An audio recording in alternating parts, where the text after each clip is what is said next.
I knew something was wrong before I even killed the engine on my truck. You spend enough years living out on dry Texas land, you learn how to read silence the same way sailors read storms. And the second I rolled through the gate at Cedar Run Ranch, the place felt wrong, too quiet. No soft hum from the overflow pump, no trickle running from the reserve tank into the trough line. Just heat, dust, and this ugly stillness sitting over everything like a warning. Then I looked up at the water gauge mounted beside the barn, and my stomach damn near dropped through my boots. Empty. 15,000 gallons. Gone. Now that tank wasn't just some backup supply. That water kept my cattle alive through August heat, kept my hay fields from turning into tinder, kept old men like Earl Benson down the road from hauling barrels in the middle of drought season. Out here, water ain't luxury. It's survival, same as oxygen. So when I saw that gauge sitting hard on zero after being gone less than a week at a cattle auction up near Amarillo, my first thought wasn't theft. I figured a main line burst underground somewhere. Maybe roots cracked a pipe. Maybe the old pressure valve finally gave out. Hell, I was already mentally calculating how much this disaster was going to cost me before I even stepped out of the truck. I grabbed my shovel, started walking the line along the north pasture, and that's when I saw the trench. Fresh dirt. Long, narrow cut running through my property like somebody had dragged a knife across it. At first, I just stared at it because my brain genuinely refused to catch up with what my eyes were seeing. Then I followed it, all the way to the edge of my fence line where the ranch backed up against that new subdivision they built 2 years ago, Silver Mesa Estates. Whole place looked like a magazine cover for people who think owning cowboy boots makes them country. Pastel houses, decorative windmills, fake barn doors bolted onto 3 garages, the kind of neighborhood where people complain if your grass grows half an inch too high. And sitting right there beside their community sprinkler hub was a bright white PVC pipe connected directly into my emergency water line. I remember actually laughing for a second because it was so unbelievable, my brain treated it like a joke before anger finally hit me. They didn't siphon a little water. They built an entire dam irrigation setup. Professional too. Pressure fittings, couplers, shut-off valves. Somebody planned this thing carefully. Then I noticed the envelope sticking halfway out of my mailbox near the fence. No stamp, no name. Just folded paper shoved in there like a parking ticket. I opened it standing right there in the dirt, sweat running down my neck, and I swear my blood pressure jumped 20 points reading the first sentence. For the benefit of the Silver Mesa community, temporary connection to your excess water reserves has been established to maintain neighborhood landscaping during county drought restrictions. Excess water reserves. I actually read that line twice because I couldn't believe the arrogance dripping off the page. These people looked at a rancher's emergency water supply during the worst dry spell we'd had in almost 8 years and decided my cattle could apparently spare it so their tulips wouldn't wilt. But here's the part that really got under my skin. This wasn't some random misunderstanding. They knew exactly what they were doing because years earlier, back before Silver Mesa filled up with retirees and remote workers from California, their HOA president at the time came to me asking permission to connect a narrow emergency fire line to my system. Wildfires had rolled through nearby counties that summer, and folks were scared. I remember the meeting clear as day. We stood beside my barn, drinking lukewarm sweet tea while he explained the subdivision couldn't afford a second municipal backup line yet. Said they only needed emergency access in case flames ever threatened the houses. Handshake agreement. Neighbor helping neighbor. That's how things still worked out here back then. Only somewhere along the line that agreement changed. The old HOA president moved away. New board members took over, and suddenly my goodwill became their entitlement. I stood there staring at that pipeline running across my property and realized these people honestly believed they had a right to what was mine. And the craziest part? I don't think they even considered it stealing. I think they convinced themselves they were justified. That somehow pretty lawns mattered more than the man supplying the water. That's when the anger settled into something colder, quieter. The kind that makes you stop yelling and start planning. And trust me, planning is where this story really begins. I didn't storm over there screaming like some lunatic, even though every part of me wanted to. Truth is, anger's expensive when you live out in the country. You make one emotional mistake, one bad decision in the heat of the moment, and suddenly you're the guy explaining himself to deputies while everybody else plays victim. So instead, I drove into town the next morning before sunrise and paid a visit to an old friend of mine named Curtis Hale over at the county water office. Curtis had known me since high school. Back when we used to skip football practice and fish catfish under the highway bridge, and when I walked into his office carrying pictures of that pipeline, he leaned back in his chair and just let out this long whistle. "Well," he said, rubbing his beard, "that's bold." I asked him one simple question. "Tell me straight, do they have any legal claim to my well?" Curtis pulled records, maps, permits, the whole thing, then looked me dead in the eye and said, "Nope. Private agricultural well, fully maintained by you, registered to your ranch, no municipal ties, no easement expansion permits filed. Legally speaking, that's your water and your infrastructure." Then he paused and added, "Actually, what they did might qualify as felony theft depending on volume." Now hearing that should have made me feel better, but honestly it just made me tired, because I knew exactly what was coming next. HOA people don't back down easy.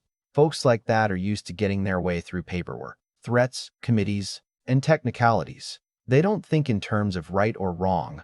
They think in terms of leverage, and unfortunately for them, so do I. I spent that afternoon shutting down every access point to the system, locked the main valve with a steel industrial padlock, installed chain barriers around the pump station, posted bright yellow "no trespassing" signs every 50 feet along the fence line. Then I disconnected the illegal feed pipe entirely and capped my line shut. Whole thing took maybe 3 hours. The silence afterward felt beautiful. No more water rushing into their sprinklers. No more theft happening right under my nose. Just dry wind moving through cedar trees. I slept like a baby that night too, right up until 6 the next morning when my phone started detonating on the nightstand. First call came from somebody introducing herself as Assistant Community Coordinator for Silver Mesa Estates. That's a fancy title for a woman whose entire job apparently involved harassing ranchers before breakfast. She sounded panicked, said there had to be some kind of misunderstanding because the neighborhood irrigation system stopped working overnight. I told her there wasn't any misunderstanding at all. Then I hung up. She called back 3 times. I ignored everyone. After that came the emails. Then a voicemail from an attorney claiming the subdivision had historical shared access rights. That one actually made me laugh out loud, because if there was one thing rich suburban people loved more than landscaping, it was inventing legal phrases they barely understood. Around lunchtime, I got a call from a resident named Doug who sounded genuinely miserable. Guy said his wife spent thousands on imported rose bushes, and they were already drooping in the heat. I remember staring out at my cattle standing around half-empty troughs while this man begged me to save his decorative flowers and thinking, somewhere along the way people forgot what drought actually means. But the real show started the following afternoon. I was repairing a fence post near the south pasture when I heard an SUV crunching up my gravel road way too fast. Black Range Rover, polished so clean it reflected sunlight like a mirror. Out stepped a woman named Veronica Pike, the current HOA president, though everybody in town just called her Ronnie behind her back. Mid-50s, expensive sunglasses, giant straw hat, clipboard tucked under one arm like she was arriving for battle. She marched straight toward me without even glancing at the mud on her shoes. "Mr. Mercer," she snapped before I could even stand up fully. "You cannot simply terminate access to community water infrastructure without notice." Community water infrastructure. I almost admired the audacity. "Ma'am," I said, brushing dirt off my jeans, "that infrastructure is attached to my ranch."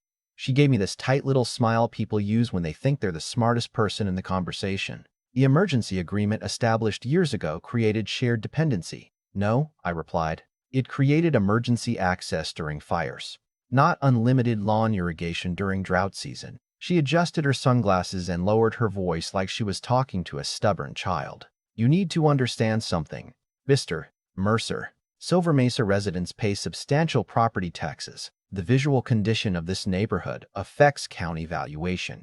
I just stared at her for a second because I genuinely couldn't believe another human being had said those words out loud while standing in the middle of a drought-stricken ranch. Behind me, one of my trough pumps kicked on with a weak sputter, struggling because the reserve tank had been drained almost dry. You know what Ronnie noticed? Not the cattle, not the cracked dirt, not the fact she'd nearly compromised a working ranch. She noticed dust on her shoes. That's when I realized this wasn't really about water anymore. It was about entitlement. Somewhere deep down, these people believed their comfort mattered more than somebody else's livelihood because they had nicer houses and louder lawyers. Ronnie handed me a folder. Inside was a drafted temporary cooperative utility agreement already signed by the HOA board. They had literally written themselves permission after the fact. I looked at it, then looked back at her and said, "You people really thought this would hold up?" "Our legal team disagrees with your interpretation," she answered. "Funny thing about legal teams," I said, folding the papers slowly. "They usually work better when they know trespassing and theft laws exist." Her expression shifted then. Tiny crack in the armor, just enough for me to know she wasn't nearly as confident as she pretended. But she doubled down anyway. "If you continue restricting water access, we are prepared to pursue litigation." I smiled. Not angry, not loud, just tired enough to become dangerous. "Go ahead." Then I reached into my truck, pulled out a folder of my own, and handed her printed aerial drone photos showing the trench crossing my property line, complete with timestamps and survey markers. Her face changed instantly. "What's this?" she asked quietly. "Evidence," I said. "See? While your board was busy stealing water, my security cameras were busy recording felony property damage." For the first time since she'd arrived, Ronnie stopped talking. I could actually see the calculations happening behind her eyes. Lawsuits cost money. Criminal investigations cost reputations. News coverage costs elections inside little HOA kingdoms. She tried one more angle before leaving. "This doesn't have to become hostile." I laughed at that. Honest to God, laughed right in front of her. "Lady," I said, "your people dug a trench across my ranch and emptied 15,000 gallons during a drought. We're way past hostile." She climbed back into that Range Rover without another word. But as she pulled away, I noticed something interesting. Her hands were shaking on the steering wheel. And that's when I knew I had them. Not because I was richer, not because I was louder, but because people who build their lives around appearances fall apart real fast once somebody threatens to expose what's underneath. So that evening, while Silver Mesa residents sat inside their air-conditioned homes assuming the HOA would smooth everything over like always, I emailed every photo, video clip, permit record, and security timestamp straight to the county sheriff's office. Then, just for good measure, I sent the drone footage to a local news reporter named Dana Crowley, who absolutely loved stories involving rich people behaving badly. By sunset the next day, the entire county was talking about Silver Mesa estates, and things were about to get a whole lot uglier for them. By Friday morning, Silver Mesa had turned into a full-blown circus. Dana Crowley aired the story during the 6 o'clock segment under the headline, "Luxury HOA Accused of Draining Ranch Water During Historic Drought." And let me tell you something. People around here do not react kindly when outsiders start acting like ranch land exists to serve suburban comfort. Feed stores, diners, gas stations, church parking lots. Everywhere I went, folks were talking about it. Some angry, some laughing, most just stunned anybody would be dumb enough to pull a stunt like that in cattle country. Even Earl Benson, who's usually too busy arguing with weather forecasts to care about local gossip, slapped my shoulder at the co-op and said, "Son, if they were stealing diesel instead of water, people would have understood the crime faster." And honestly, he wasn't wrong. Water theft sounds polite until you realize cattle die without it. Crops fail. Wells run dry. Ranchers lose generations of work because somebody wanted greener grass for a barbecue weekend. But here's where things got interesting. Once the story hit television, the residents inside Silver Mesa started turning on each other. Turns out most homeowners had no clue the HOA board connected into my system illegally. A few thought they were using reclaimed county water. Others assumed permits had already been approved. One older couple even drove out to my ranch personally with homemade peach cobbler just to apologize. Sweetest people imaginable. Husband looked embarrassed as hell standing there holding that pie dish while his wife kept saying, "We didn't know, Mr. Mercer. We swear we didn't know." And the truth is, I believe them. Not everybody inside those neighborhoods is a villain. Most are just busy living their lives while a handful of power-hungry board members make stupid decisions behind closed doors. Meanwhile, the actual HOA leadership was imploding in real time. Residents demanded emergency meetings. Lawyers started distancing themselves. Somebody leaked internal emails showing Ronnie Pike ignored warnings from 2 board members who said tapping into my reserve line might be illegal. That little detail spread through town faster than wildfire. By Saturday afternoon, the lawns inside Silver Mesa were already starting to fade from emerald green to patchy yellow. Sprinklers sat dead and silent. Flower beds curled up under the heat, and every time another patch of grass turned brown, residents got angrier at the board that caused the mess in the first place. Funny how quickly neighborhood unity disappears once property values get involved. Around sunset that same day, Ronnie came back out to the ranch. No luxury SUV this time, just a dusty white sedan that looked borrowed. No giant sunglasses either. She stepped out looking exhausted, like somebody who hadn't slept properly in days. I was sitting on my tailgate changing a hydraulic hose when she walked up slower than before. Almost cautious. "Can we talk?" she asked. I nodded toward an old folding chair near the barn. She sat down carefully, and for a minute neither of us said anything. Wind pushed dust across the yard while cattle shifted around near the troughs behind us. Then finally she sighed and rubbed her forehead. "This thing has gotten out of control." I remember looking at her for a long second before answering. "No, Veronica, it got out of control the second your board decided my property belonged to you." She didn't argue. That's how I knew reality had finally hit her. See? Arrogance survives right up until consequences become public. Then suddenly, everybody wants compromise. She explained the board was prepared to remove the pipeline immediately, issue a formal written apology, and cover repair costs to my land. Then she added the part she clearly hated saying out loud. "We'd also like to discuss purchasing limited water access legally." There it was, the moment the whole power dynamic flipped. A week earlier, they treated me like some stubborn rancher standing in the way of their landscaping goals. Now they were asking permission, respectfully, honestly. Part of me wanted to tell her no, just on principle. Let the lawns die.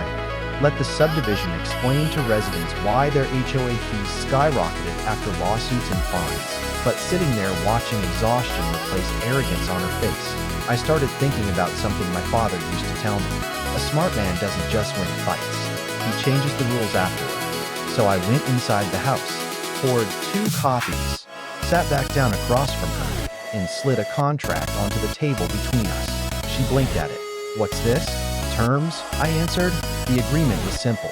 Silver Mesa could purchase limited monthly water access strictly for emergency landscaping preservation and fire prevention. $5,000 a month, paid directly to Cedar Run Ranch Holdings. Usage caps, monitored by independent meters.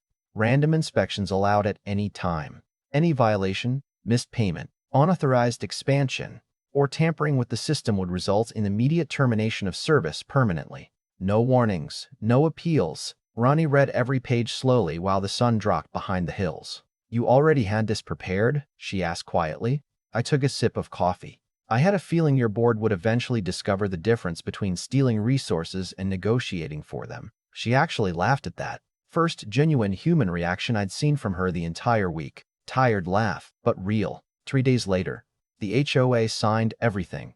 Publicly. County witnesses present. They paid for every inch of trench repair too. Installed new fencing where their contractors damaged my property. Even funded upgrades to my water storage system as part of the settlement. And every single month since then, a check from Silver Mesa Estates arrives in my mailbox right on schedule. You want to know the funniest part though? Nowadays when I drive past that subdivision on supply runs, residents wave at me. Some even stop to chat.